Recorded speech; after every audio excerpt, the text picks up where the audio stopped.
ಅಭಿವೃದ್ಧಿ ಅಂತ ಅಂದ್ರೆ ಗ್ರಾಮಗಳೆಲ್ಲ ಅಭಿವೃದ್ಧಿ ಆಗಬೇಕು, ರೈತರ ಅಭಿವೃದ್ಧಿ ಆಗ್ಬೇಕು.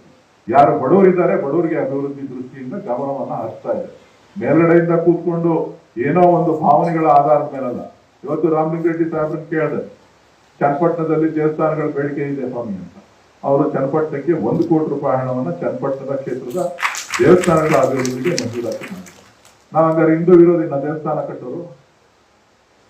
ನಾವು ದೇವಸ್ಥಾನಗಳನ್ನ ಎಲ್ಲ ಕಡೆ ಕಟ್ತೀವಿ, ಒಂದ್ ಕಡೆ ಅಲ್ಲ, ಎಲ್ಲ ಕಡೆ ಇಡೀ ರಾಜ್ಯದಲ್ಲಿ ಕಟ್ಟುವಂತ ಒಂದು ವ್ಯವಸ್ಥೆಯನ್ನ ನಾವು ರೂಪಿಸ್ಕೊಂಡಿದ್ದೇವೆ.